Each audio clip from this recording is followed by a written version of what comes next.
أعوذ بالله من الشيطان الرجيم يرفع الله الذين آمنوا منكم والذين أوتوا العلم درجات.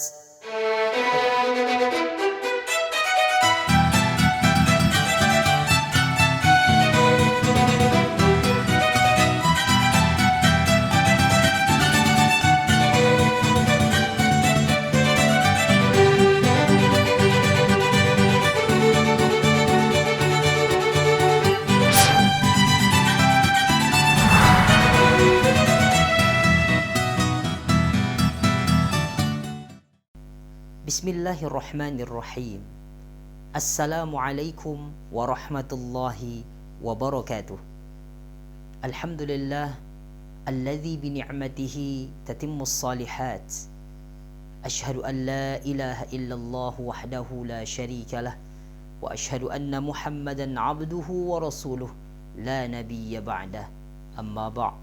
Allahumma salli wa sallim wa barik ala sayyidina Muhammadin wa ala alihi wa sahbihi rasulillahi ajma'in. Subhanaka la ilma lana illa ma 'allamtana innaka antal alimul hakim wa tub 'alaina innaka antat tawwabur rahim.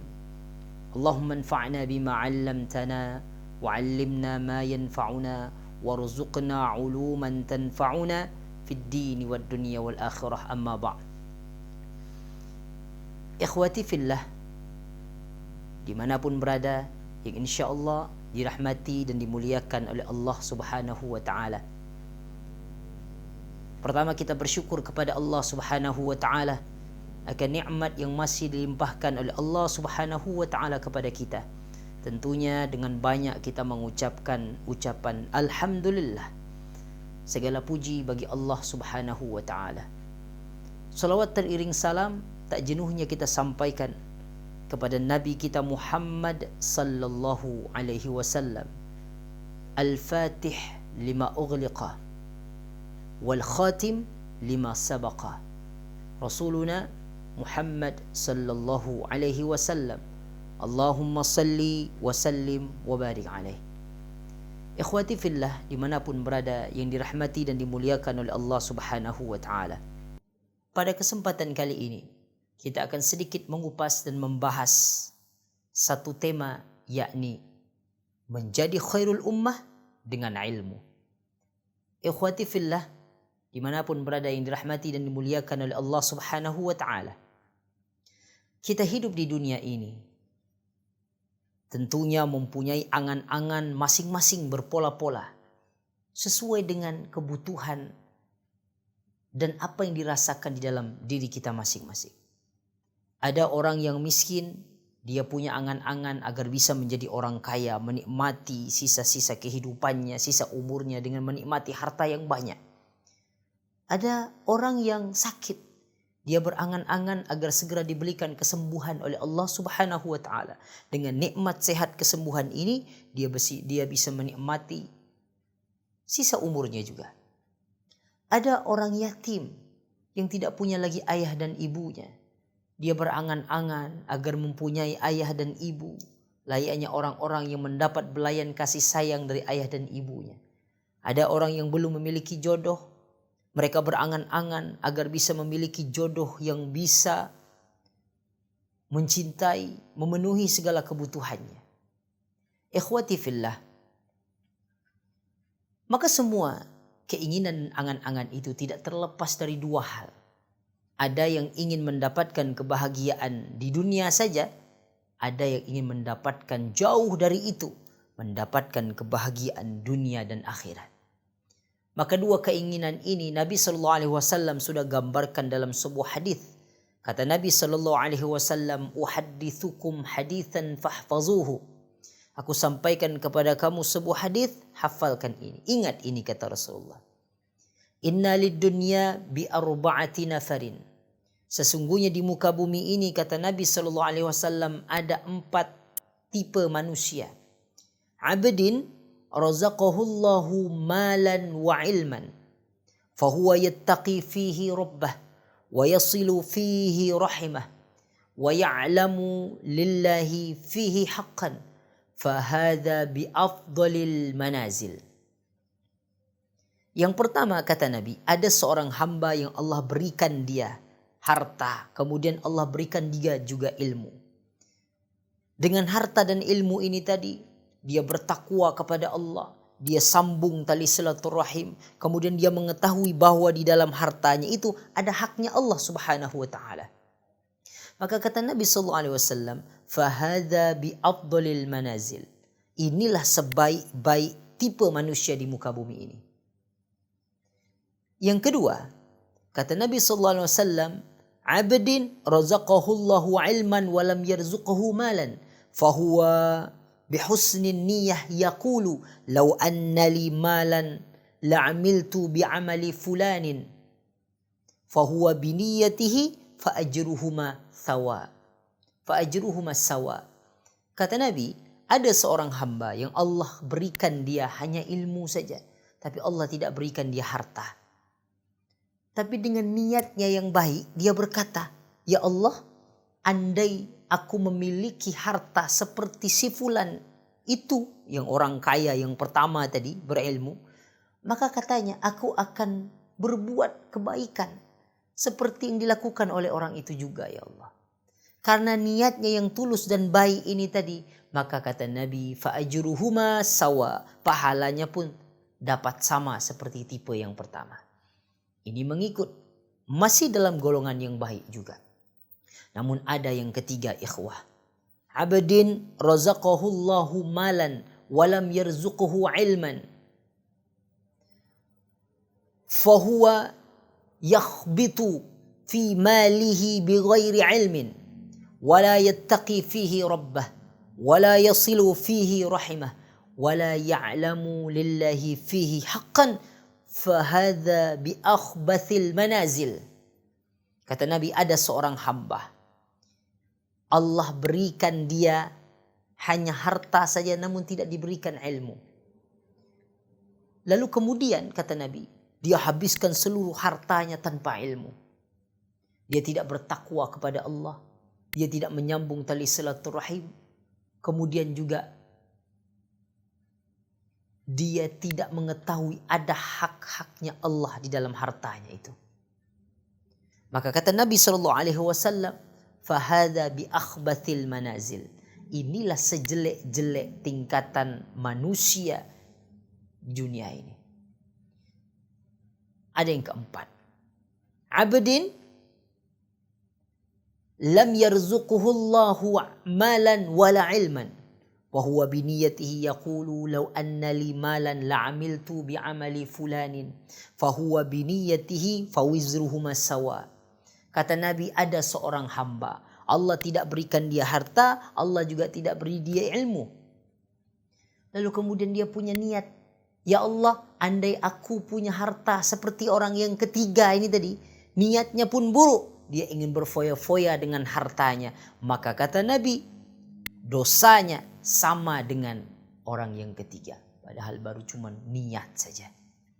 Ikhwati fillah, dimanapun berada yang dirahmati Allah Subhanahu wa ta'ala, lihat, kalaulah kita lihat 4 tipe manusia ini tidak terlepas dalam keadaan kita, di mana selalu ada golongan yang memang diberikan kebaikan oleh Allah, ada golongan yang hanya keburukan dalam kehidupannya.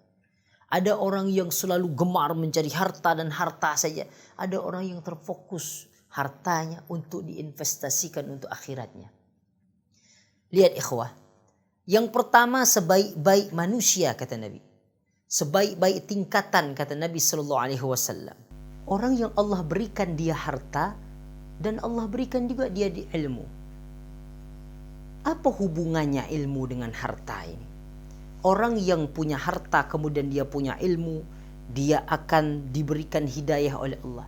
Dia akan tahu bahwa di dalam harta yang dia punya ada haknya orang lain, adanya haknya Allah di dalamnya. Maka dia tidak akan memakan harta itu, menghabiskan harta itu dengan zalim. Begitupun tingkatan yang kedua. Tingkatan yang kedua kata Nabi, memang Allah tidak berikan dia harta, tapi Allah berikan dia ilmu. Allah tidak hinakan dia. Allah tetap muliakan dia karena memang dia punya ilmu, dia bisa menahan hawa nafsunya, meninggalkan yang buruk-buruk karena dia memiliki ilmu, dia terjaga. Lalu yang ketiga dan yang keempat. Yang ketiga, seburuk-buruk manusia karena cuma diberikan harta, yang dicarinya cuma perkara dunia saja. Dia tidak memikirkan majelis ilmu, belajar ilmu syariat Islam agar membimbing hidupnya. Tidak. Dan yang keempat lebih parah. Dia tidak semangat untuk mencari harta, mencari rizki, pun dia juga tidak semangat menuntut ilmu. Hanya bercita-cita, berniat saja supaya jadi seperti orang kaya ini tadi. Maka yang keempat ini golongan yang hina dan dibinasakan oleh Allah Subhanahu wa taala. Ikhwati fillah, apa yang membedakan golongan pertama paling baik dan golongan ketiga paling buruk? Jawabannya satu, adalah ilmu. Ikhwati fillah, ilmu merupakan cahaya, penunjuk, penerang di dalam kehidupan manusia. Maka Allah Subhanahu wa taala katakan di dalam Al-Qur'an,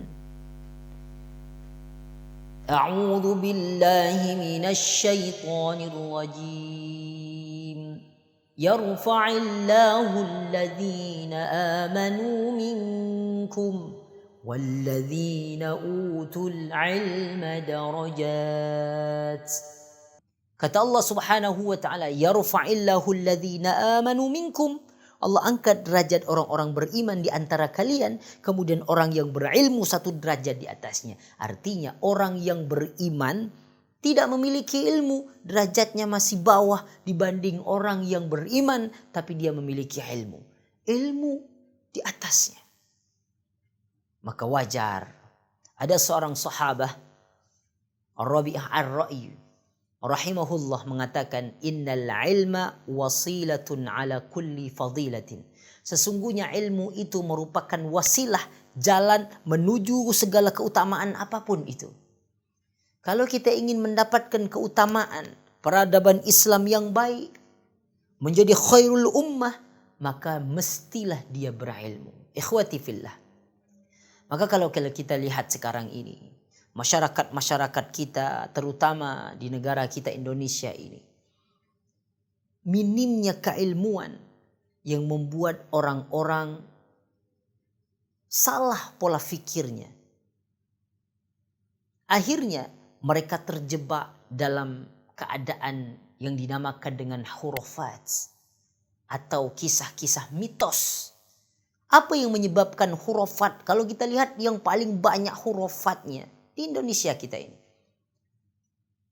hal-hal yang berbau mitos, segala sesuatu, cerita-cerita yang tidak bersumber dari dalil Quran, dari hadis Nabi SAW. Apa yang membuat kisah khurafat ini begitu cepat menyebar dan dipercaya? Karena minimnya ilmu. Padahal khurafat itu dari asal kata kharaf, artinya orang yang tua yang pemikirannya sudah mulai hancur. Artinya kisah-kisah lama dari orang-orang terdahulu yang kemudian diadopsi kembali, dipakai, sehingga sekarang pun generasi yang mereka pun notabene tidak memiliki keilmuan, mereka pun terbawa-bawa keadaan. Alhasil karena keilmuan ini minim, generasi kita pun bobrok. Kata-kata khairul ummah seakan-akan menjauh dari pandangan kita. Peradaban Islam sudah mulai menurun. Lihatlah generasi-generasi kita sekarang ini. Mereka terjebak dengan keadaan, dengan istilah copycat. Apa itu? Mudah meniru-niru keadaan. Kalau di dalam bahasa Islamnya adalah taqlidul a'ma. Fanatik buta. Apa yang mereka tonton, apa yang mereka saksikan, tanpa mereka teliti dari mana asalnya, apa manfaatnya, yang jelas mereka happy. Mereka bisa memanfaatkan kadang-kadang, na'udzubillah, akhwat-akhwat yang memakai jilbab pun kadang-kadang dia tidak tahu fungsi jilbab itu apa. Dia berjoget di media sosial. Artinya apa?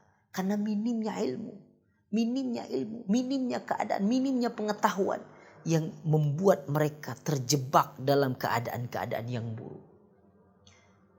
Minimnya keilmuan juga membuat pola asuh salah. Lihat generasi-generasi kita sekarang ini. Orang-orang tua pun, para orang tua pun sudah mulai salah pola asuhnya. Seakan-akan mereka berpikiran apatis, pesimis dengan keadaan generasi. Lihat anaknya tamat sekolah, kadang pun tidak selesai sekolah, kadang sudah dinikahkan. Yang penting nikah, yang penting berumah tangga. Tapi anaknya tidak dididik bagaimana pola di dalam berumah tangga, menjadi suami yang baik, menjadi istri yang baik. Alhasil kita lihat sekarang banyak generasi-generasi yang menikah dini, tapi juga usia rumah tangganya tidak berlangsung lama. Berapa banyak anak-anak gadis yang kemudian sudah menjadi janda. Atau na'udzubillah, anak-anak gadis yang sudah mulai hamil, melahirkan tanpa seorang ayah. Na'udzubillah. Kenapa? Karena minimnya keilmuan yang kemudian terbawa ke dalam watak, yang kemudian salah dalam berpikir, salah dalam mengasuh generasi kita.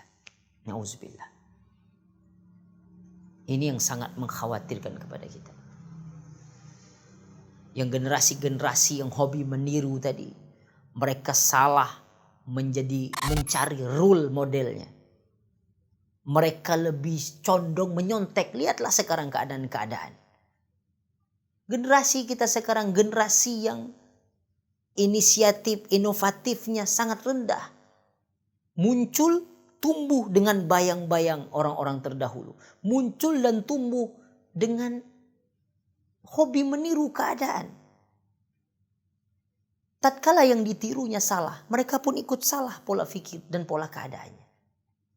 Tatkala role modelnya hilang, mereka bingung. Tidak tahu arah, kemana mau dicari. Akhirnya mereka hilang pikiran. Atau mencari role model yang lain yang lebih salah, lebih rusak daripada itu. Na'udzubillah. Maka ini pengaruhnya. Na'udzubillah. Ini perkara yang luar biasa, ikhwah. Makanya kalau kita lihat orang-orang yang berilmu, ini merupakan generasi terbaik setelah zamannya Rasul sallallahu alaihi wasallam. Ibnu Mubarak mengatakan, la a'lamu ba'da nubuwah darajatun a'la min bathil ilmi. Aku tidak melihat, kata Ibnu Mubarak, zaman yang paling baik setelah zaman kenabian kecuali orang-orang yang berilmu kemudian menyebarkan ilmunya. Kita tahu ikhwah, fase terbaik itu di zaman Nabi masih ada. Kemudian fase sahabah, kemudian masanya tabi'in. 3 kurun terbaik kata Nabi. Kemudian kurun-kurun selanjutnya sudah jauh. Ulama-ulama sudah mulai ditinggalkan. Ulama-ulama sudah banyak yang meninggal. Maka kalau kita ingin mendapatkan sebaik-baik generasi seperti 3 kurun ini tadi, kita tidak bisa lari daripada majelis-majelis ilmu.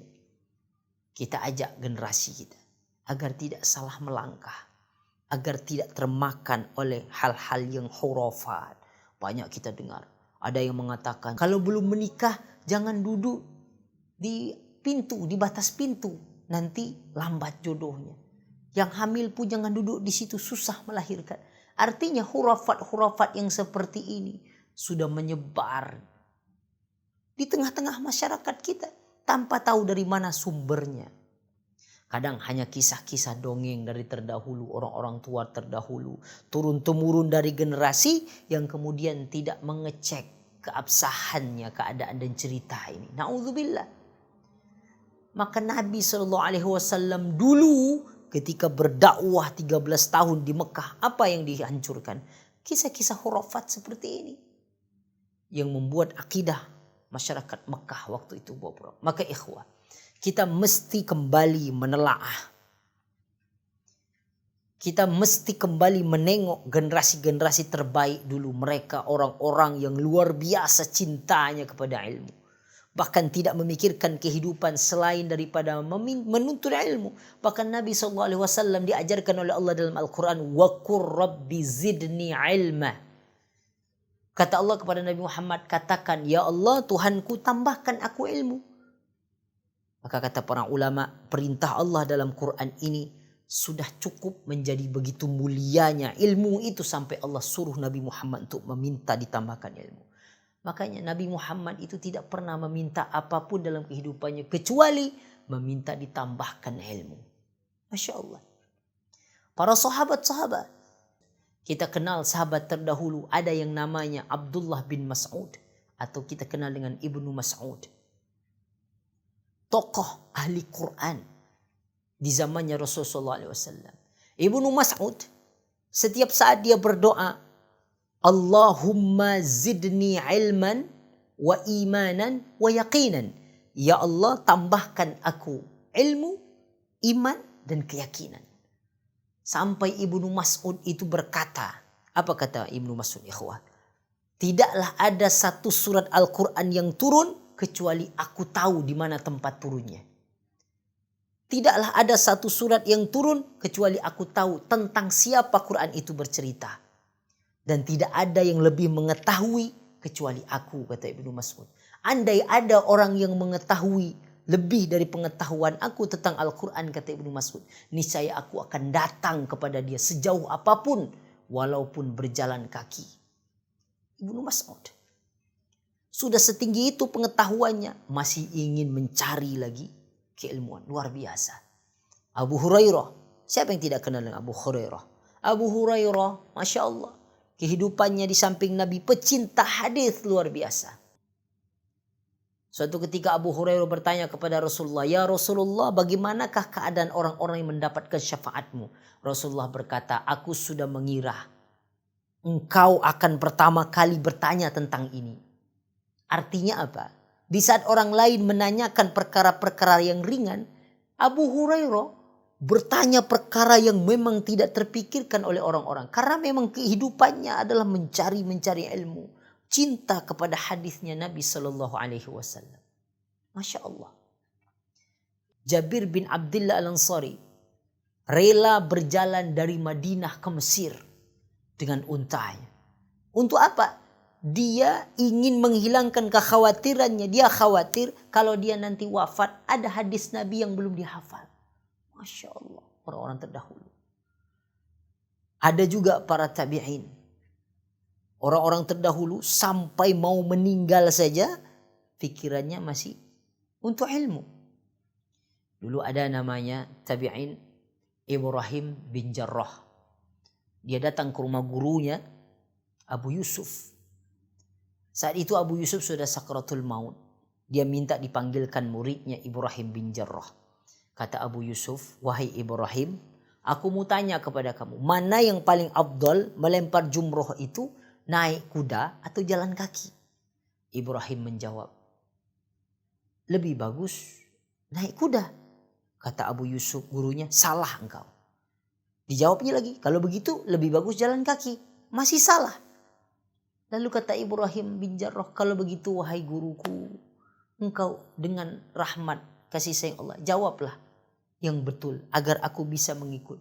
Kata Abu Yusuf, kalaulah keadaannya sedang wukuf dan berdoa, maka dia berjalan melempar jumroh dengan berjalan itu jauh lebih bagus. Tapi kalau dia tidak sedang wukuf, dia tidak sedang berdoa, maka naik kuda tidak masalah. Setelah itu Ibrahim bin Jarrah berjalan beberapa langkah meninggalkan gurunya ini. Baru beberapa langkah dia meninggalkan, terdengar isak tangis keluarga, ternyata gurunya sudah meninggal. Secepat itu dia belum wafat, belum tenang dia mau wafat. Sebelum pertanyaan ini, sebelum hal ini disampaikan kepada muridnya. Masya Allah. Sampai seperti itunya orang terdahulu. Kalau kita, apa yang kita pikirkan? Sebelum kita wafat, kita sibuk memikirkan bagaimana harta warisan, gimana anak-anakku nanti, makannya, kehidupannya. Masya Allah. Inilah ghirah, semangatnya. Makanya mereka sudah termasuk menjadi khairul ummah. Jelaslah Nabi jamin mereka masuk ke dalam surga dan generasi terbaik. Ikhwati fillah, yang dirahmati Allah dimanapun berada. Maka ini merupakan PR bagi kita. Generasi-generasi saat ini merupakan PR bagi kita. Pola-pola fikir orang-orang yang terdahulu yang masih tertanam di dalam generasi dan mungkin di dalam kehidupan kita. Ini yang mesti kita pelajari dan kikis sedikit-sedikit dengan pengetahuan yang betul tentunya. Agar kita tidak menjadi generasi yang taklidul a'ma. Mengikut fanatik-fanatik buta yang kemudian membuat terpecah belah. Berbeda bukan berarti harus berpisah. Tapi berbeda untuk saling memahami dan mencari di mana titik temunya. Kalau orang berilmu inilah moto kehidupannya. Tapi kalau orang yang tidak berilmu seakan-akan berbeda. Itu merupakan perpisahan yang luar biasa. Bagaikan air dan minyak. Inilah pola orang yang tidak berilmu. Hadirin dimuliakan oleh Allah. Ikhwati fillah dimanapun berada. Mudah-mudahan kita termasuk generasi-generasi yang betul-betul kita mendalami keilmuan sehingga kita menjadi khairul ummah di sisi Allah Subhanahu wa taala. Ikhwati fillah yang dirahmati oleh Allah Subhanahu wa taala dimanapun berada. Maka untuk menghindarkan hal-hal yang hurufat ini tadi, kita mesti tahu tidak ada yang memberikan bahaya di muka bumi ini kecuali Allah. Tidak ada yang bisa memberikan kebaikan kecuali Allah Subhanahu wa taala. Kata Allah Subhanahu wa taala dalam Al-Qur'an, أعوذ بالله من الشيطان الرجيم وإن يمسسك الله بضر فلا كاشف له إلا هو وإن يردك بخير فلا راد لفضله يصيب به من يشاء من عباده وهو الغفور الرحيم. Kata Allah Subhanahu wa taala, wa iyamsaskallaha bidurrin, kalau Allah ingin memberikan kamu suatu musibah, fala kashifa lahu illahu, tidak ada yang bisa mencegah kamu dari musibah itu kecuali Allah.